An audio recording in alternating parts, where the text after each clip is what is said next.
Good morning. आज हम करेंगे जो स्फीयर पोटेंशियल वेल है, इसके लिए यदि कोई particle with energy more than zero इस पर आपतित होता है तो उसके लिए रेजोनेंट स्कैटरिंग यानी अनुनादी प्रकीर्णन की क्या क्या चांसेस हैं, ये स्टडी करेंगे। आपने जो लास्ट लेक्चर में कैलकुलेशन की थी कि रिफ्रैक्शन कोएफिशिएंट जो है वो 1+4 v0 square sine square k dash inverse, और ट्रांसमिशन कोएफिशिएंट t जो है वो 1+v0 square sine square k dash upon 4e+v0 -1। इन r और t का जो सम है वो 1 है, वो आप जानते हैं। अब आप देखिए कि इसके अंदर ये जो r और t की वैल्यूज़ हैं, इसमें यदि आप k डैश कोई π/2 का और इंटीजर मल्टीपल ले लें तो आप जानते हैं कि साइन स्क्वायर k डैश यदि π/2 होगा, 3π/2 होगा तो या प्लस या -1 होगा, लेकिन स्क्वायर जो है साइन स्क्वायर का वो हमेशा प्लस रहेगा। सो r यानी रिफ्लेक्शन कोएफिशिएंट की जो मैक्सिमम वैल्यू आएगी वो आएगी 1+4ev0+e/v0 स्क्वायर इनवर्स। ये वैल्यू होगी r की मैक्सिमम। और उसी टाइम इसी कंडीशन के अंदर ट्रांसमिशन कोएफिशिएंट यानी पारगमन गुणांक की मिनिमम वैल्यू जो है वो आएगी 1+v0 स्क्वायर अपॉन 4e+v0 -1। अब इसी कंडीशन के अंदर यानी रिफ्लेक्शन कोएफिशिएंट ट्रांसमिशन कोएफिशिएंट के अंदर यदि हम एक कंडीशन पुट करें कि k dash is equal to n pi, तो उस केस में आप देखिए साइन कोई भी पाई जो है वो ज़ीरो होता है, इसलिए r की या रिफ्लेक्शन कोएफिशिएंट की मिनिमम वैल्यू जो आएगी वो ज़ीरो होगी। r की जो भी वैल्यू आएगी वो मिनिमम होगी और वो ज़ीरो के बराबर होगी, और t की जो भी वैल्यू आएगी वो मैक्सिमम होगी और दैट इज इक्वल टू 1।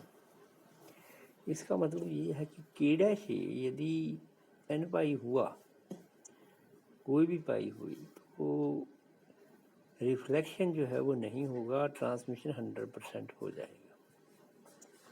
अब k डैश जो है वो आप जानते हैं कि k dash square is equal to 2m/h square e+v0। k dash की जो वैल्यू है वो आने वाले पार्टिकल की एनर्जी E और v0 पे डिपेंड करती है। एनर्जी यानी v0 जो है वेल की गहराई है। यदि आप देखें तो आपको रिजल्ट कुछ ये मिलेगा कि एनर्जी की कुछ स्पेसिफिक वैल्यूज़ हैं जिन वैल्यूज़ के लिए t की वैल्यू 1 है और रिफ्लेक्शन की वैल्यू 0 है। तो आप देखिए ग्राफ प्लॉट करके देखें, t है y साइड में और x साइड में है e/v0। तो इस ग्राफ के अंदर आप देख रहे हैं कि एनर्जी की कुछ वैल्यूज़ हैं जब t की वैल्यू 1 है, और जब एक बार 1 होने के बाद नेक्स्ट वैल्यू k डैश की a की नेक्स्ट पाई आती है तो उसके बीच में कोई π/2 भी आएगा, यानी ऑड मल्टीपल ऑफ π/2 भी आएगा। तो उस केस में एनर्जी यानी t की वैल्यू जो है वो कुछ कम रहेगी उस एनर्जी के लिए।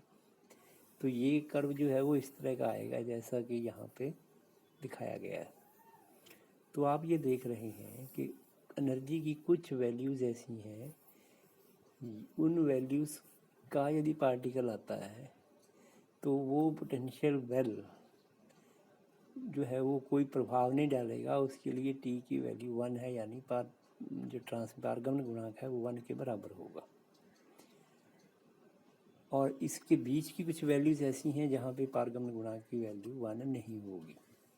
तो जिन एनर्जी की वैल्यू पर ये क्रॉस कर जाता है उसे आप रेजोनेंट स्कैटरिंग कहते हैं, ऊर्जा के वो मान जहाँ पे कि अनुनादी प्रकीर्णन होता है।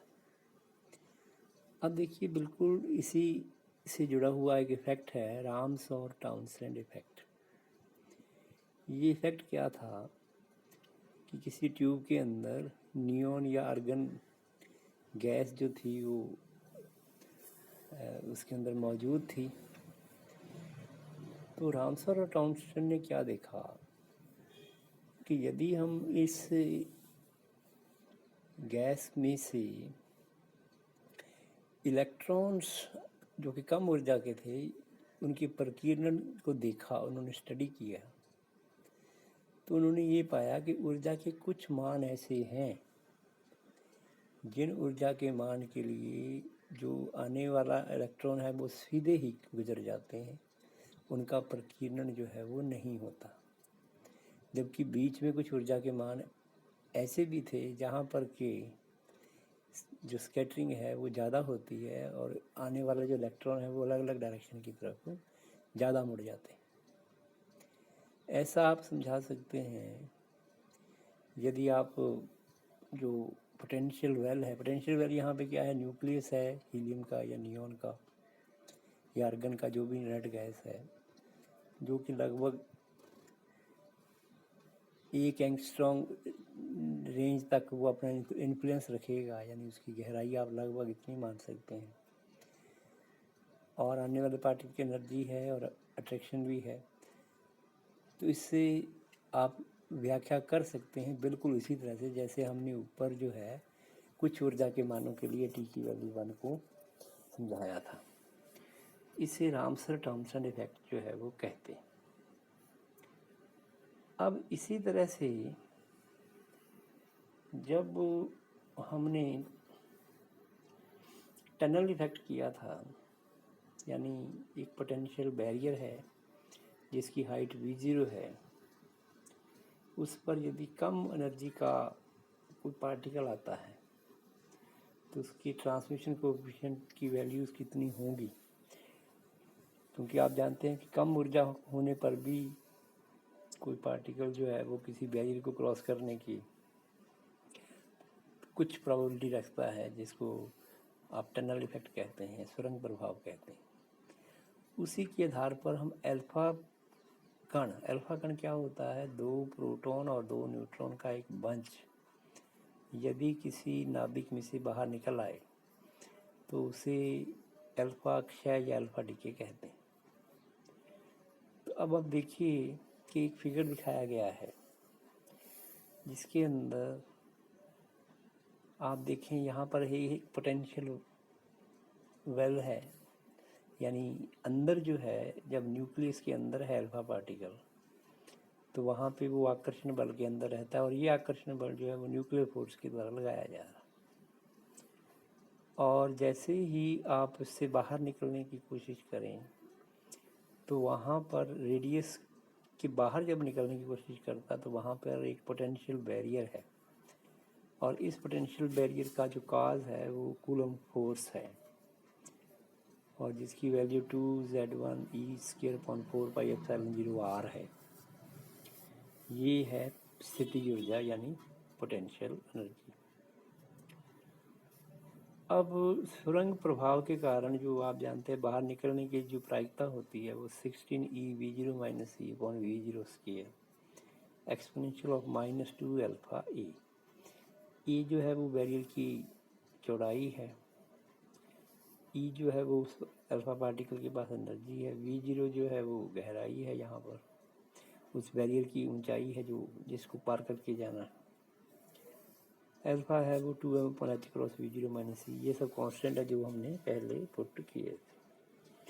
अब एक एग्जांपल है कि पोलोनियम 212 के लिए एनर्जी जो अल्फा पार्टिकल बाहर निकलता है वो 5.4 MeV है, रेडियस जो है वो r दैट इज 6.5 फर्मी है, अल्फा कण का जो वेग है वो 1.6 × 10⁻⁷ मीटर पर सेकेंड है। तो दो टक्करों के बीच का जो समय है, क्योंकि अल्फा कण यदि न्यूक्लियस के अंदर है तो वो न्यूक्लियस की दीवारों से टक्कर लगातार करता रहेगा, क्योंकि उसका वेग जो है वो ये 1.6 10⁻⁷ है। तो अब आप जानते हैं कि 1 सेकंड के अंदर जो दूरी ट्रेवल करेगा वो है 1.6 10⁻⁷। साइज जो इसका है न्यूक्लियस का है वो 6.5 फर्मी है। तो 1 सेकंड में जो टक्करों की संख्या होगी वो दैट इज नियरली 10⁻21। और हर टक्कर में उसका बाहर निकलने का कुछ ना कुछ प्रायिकता है, इसलिए 1 सेकंड में कुल प्रायिकता जो कि कण के बाहर निकलने की होगी वो 10⁻21 टाइम्स टी है। तो अब आप देखिए कि पोलोनियम जो है इसमें ये अल्फा कण हर टक्कर में कुछ ना कुछ प्रोबेबिलिटी रखता है बाहर निकलने की, इसलिए ये कभी ना कभी जो है वो ये उस नाभिक में से उस दीवार या उस बैरियर को तोड़ करके बाहर आ जाता है। तो अल्फा कण का जो क्षय का व्याख्या है वो आप इस आधार पर कर सकते हैं।